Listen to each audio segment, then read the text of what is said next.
साथियों, आज हम उस नौजवान की बात कर रहे हैं जिस उम्र में लोग गुलाब का फूल लेकर घूमते हैं, उस उम्र में वह नौजवान फांसी का फंदा लेकर घूम रहा था।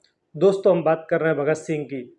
एक बार लाहौर सेंट्रल जेल के जेलर ने भगत सिंह से पूछा कि बच्चे, अभी तुम्हारी उम्र ही क्या है, अभी कहाँ इन चक्करों में, कहाँ राजनीतिक चक्करों में पड़े हो, क्यों ना तुम्हें शादी वादी करनी थी, और अभी इतनी जल्दी क्रांतिकारी गतिविधियों को अंजाम देने की क्या जरूरत थी। तो भगत सिंह ने मुस्कुराते हुए कहा कि वार्डन साहब, जेलर साहब, मेरी शादी तो हो चुकी है, आज़ादी ही मेरी दुल्हन है, और मेरी भारत माता ने मुझसे कहा है कि इस दुल्हन को घर लेकर ही आना है। साथियों, इन विचारों से ओतप्रोत थे हमारे भगत सिंह। भगत सिंह का जन्म 8 सितंबर 1907 को अब के पाकिस्तान और तब के संयुक्त भारत के जिला लायलपुर, गांव बंगा में पिता किशन सिंह और माता विद्यावती के घर में हुआ था।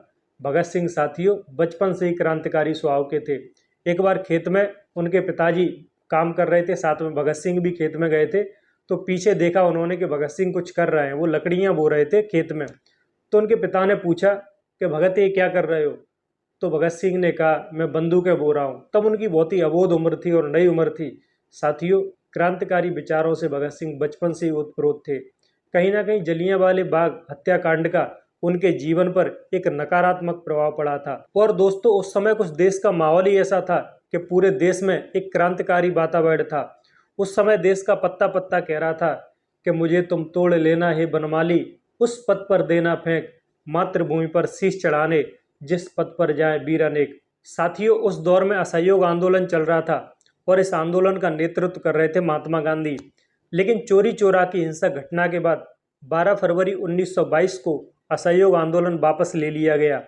और दोस्तों, इस असहयोग आंदोलन के वापस लेते ही पूरे देश में लगभग राजनीतिक आंदोलन शून्य की स्थिति में चला गया।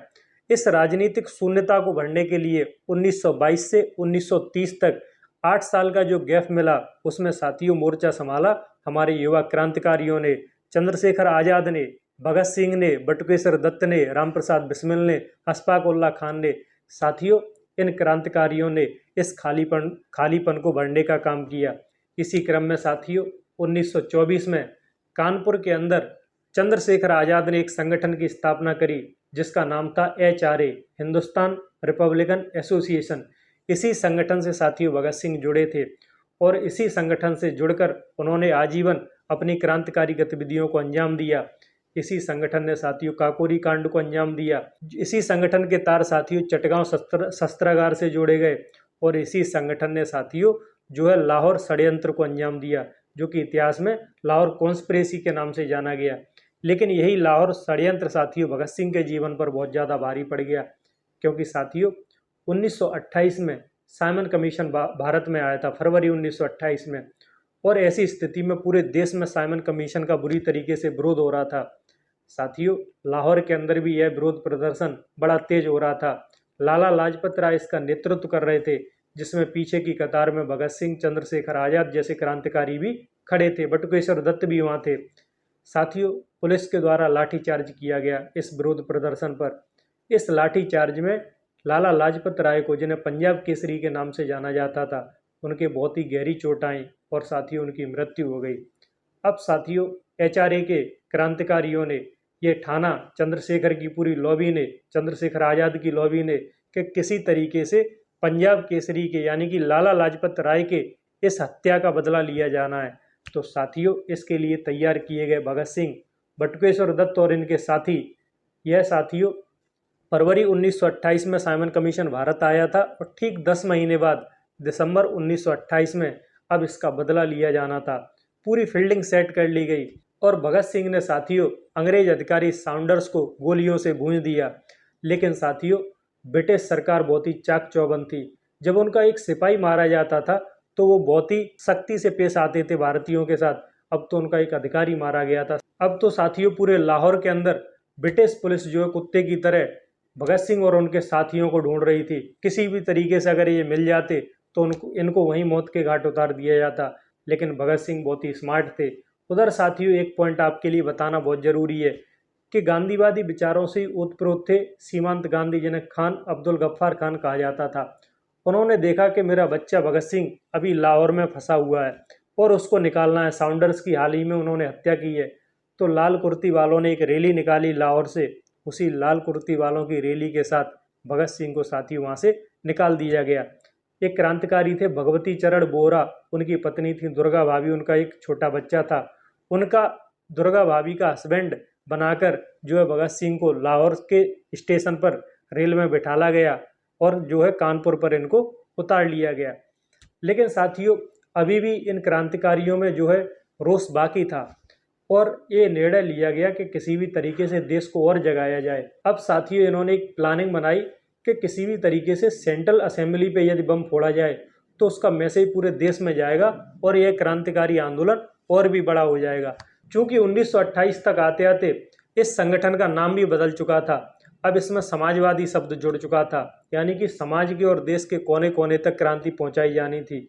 अब साथियों, यह संगठन का नाम हिंदुस्तान सोशलिस्ट रिपब्लिकन एसोसिएशन हो चुका था 1928 तक आते आते। अब साथियों, किसी भी तरीके से ये मैसेज पूरे देश में पहुंचाया जाना था।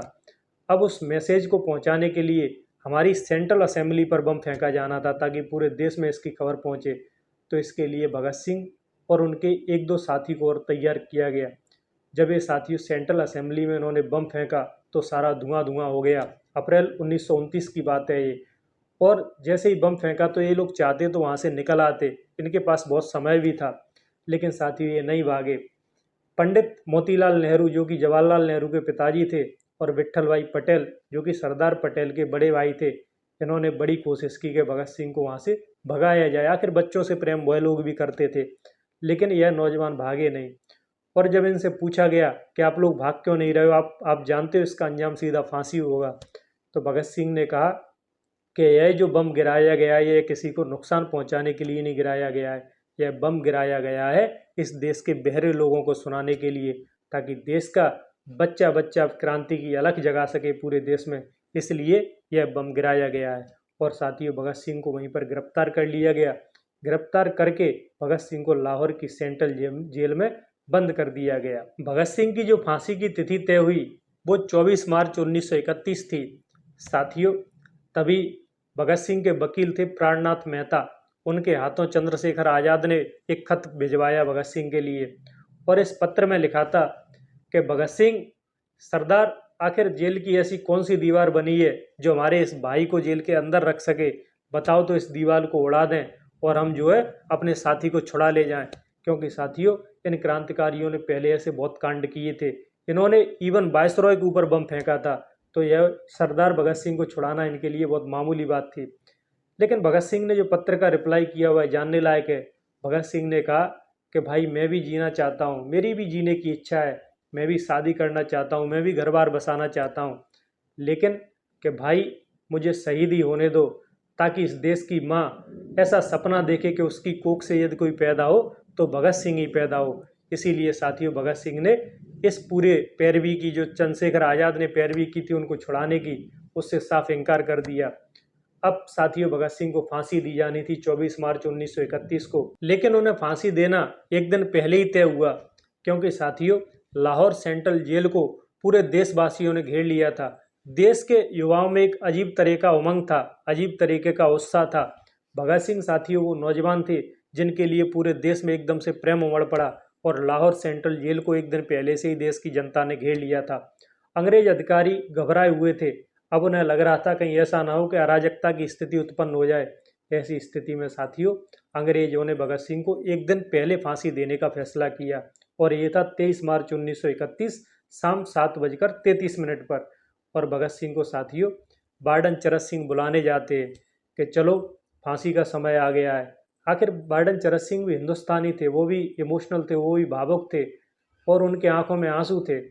तो उन्होंने पूछा, भगत सिंह मैं तुम्हें फांसी के लिए ले जा रहा हूँ, तुम्हें डर नहीं लग रहा? तो भगत सिंह एकदम मुस्कुराते हुए उन्होंने जवाब दिया कि सरदार मैं क्यों डरूंगा, मैं तो एक माँ की गोद छोड़कर जा रहा हूँ और भारत माँ की गोद मेरे लिए विस्तृत रूप में सामने खड़ी है, मैं तो अब उस गोद में जा रहा हूँ। और साथियों आपको ये जानकर हैरानी होगी, फांसी से पहले वेट नापा जाता है, वजन तोला जाता है। भगत सिंह में 5 किलो वजन ज़्यादा निकला था।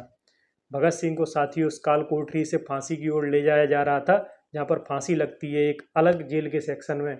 तो साथियों जैसे ही भगत सिंह रास्ते में जा रहे थे तो लोगों ने देखा अजीब सी जेल में सुगबुगाहट थी। बैरक में बंद जो कैदी थे साथियों, वो सभी आज़ादी से जुड़े हुए क्रांतिकारी आंदोलन के थे या महात्मा गांधी आंदोलन के लोग थे। तो एकदम से इंकलाब जिंदाबाद के नारे लगने लगे। जब इंकलाब जिंदाबाद के अंदर जेल के नारे लगने लगे तो बाहर जो भीड़ पहले से इंतजार कर रही थी एक दिन पहले से, तो साथियों वो भीड़ पूरी आक्रोशित हो गई और उस भीड़ ने गेट तोड़ने शुरू कर दिए। और जब वो गेट टूट गया और इधर साथियों भगत सिंह को जो है फांसी पर लटकाया जा चुका था। अब साथियों भीड़ इतनी आक्रोशित थी कि जेल के अंदर घुस आई। साथियों आनन फानन में जल्दी में अंग्रेज अधिकारियों ने भगत सिंह को पीछे के दरवाजे से, यानी कि एक गेट पीछे का तोड़कर पीछे के दरवाजे से भगत सिंह को जो है दाह संस्कार के लिए ले जाया गया। पहले भगत सिंह को रावी नदी के किनारे ले जाते हैं। रावी नदी के किनारे साथियों बारिश बहुत ज़्यादा हो रही थी। ऐसी स्थिति में भगत सिंह को सतलुज नदी के किनारे दाह संस्कार के लिए ले जाया जाता है। लेकिन साथियों भगत सिंह के प्रति देश की जनता में इतनी दीवानगी थी, आज़ादी के दीवानों के लिए देश की जनता इतनी ज़्यादा ओतप्रोत थी कि वह पीछे दौड़ती हुई सतलुज नदी तक पहुंच गई। और साथियों अंग्रेज अधिकारी भगत सिंह की अधजली बॉडी छोड़कर भाग गए। अब साथियों पूरी सतलुज की धारा इंकलाब के नारों से गूंज उठी। और साथियों वो नटखट भी सो गया जिसने खपा दिया था जीवन सोतों को छेड़ जगाने में। ये थी साथियों भगत सिंह की पूरी जीवन की कहानी, हमने आपको बताई। उम्मीद है साथियों आपको ये वीडियो पसंद आया होगा। जुड़े जरूर रहें ऐसी ही महत्वपूर्ण जानकारी के लिए। जय हिंद, जय भारत।